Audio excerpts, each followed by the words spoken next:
c'est le grand sujet du moment.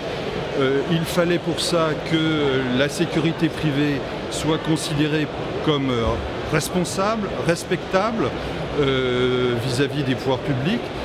Depuis les attentats de janvier dernier, il semble que les pouvoirs publics considèrent maintenant que c'est une profession qui est fréquentable et qu'on peut faire appel de façon plus massive à des prestations de sécurité privée.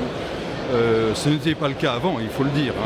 Il y avait beaucoup de gens pas très sérieux dans cette profession, surtout dans le gardiennage. Bref, c'est une page qui est tournée. Maintenant, la profession de la sécurité privée est considérée comme responsable. Effectivement, on voit qu'il y a de plus en plus de tâches qui étaient confiées jusqu'à présent ou récemment à des forces de l'ordre public qui sont maintenant confiées à des sociétés de sécurité privée. Comme il y a un grand nombre d'années le transport de fonds, qui avant était effectué par la police ou la gendarmerie, et par exemple la sûreté aéroportuaire, le contrôle des bagages et des personnes à l'embarquement, qui maintenant sont faits par des sociétés de sécurité privée, alors que c'était avant les forces de l'ordre public.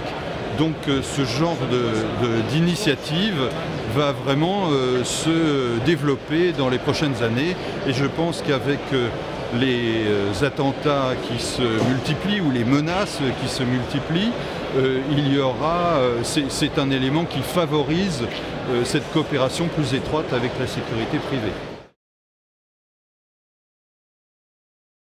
Alors le projet Vigie en est vraiment à ses tout débuts dans le quartier de la Défense, puisqu'il y a eu 2 réunions de coordination entre tous les acteurs, effectivement du domaine public et de la sécurité privée, depuis le mois de juin 2015, le mois de juin dernier.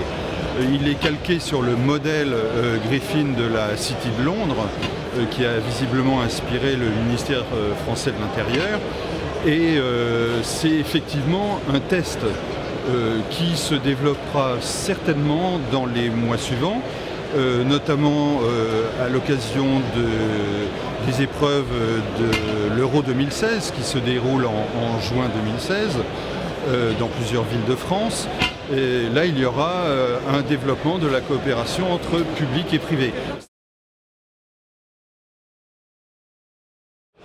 Globalement, les marchés publics, c'est-à-dire les administrations, les bâtiments publics, les entreprises publiques, représentent 30% du marché de la sécurité privée, comme clients, à côté des sociétés, par exemple, de transport, d'agroalimentaire, du tertiaire, etc. Donc déjà, les marchés publics représentent en gros 1/3 des clients des sociétés de sécurité privée.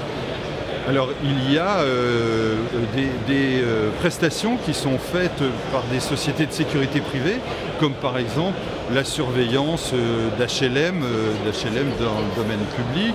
Il y a beaucoup de prestations de gardiennage de bâtiments publics, de trésorerie, d'administration, de URSSAF, etc., de mairie aussi. Et donc c'est quelque chose qui va se développer parce que faire appel à un prestataire extérieur, ça coûte évidemment beaucoup moins cher que d'avoir des agents en interne.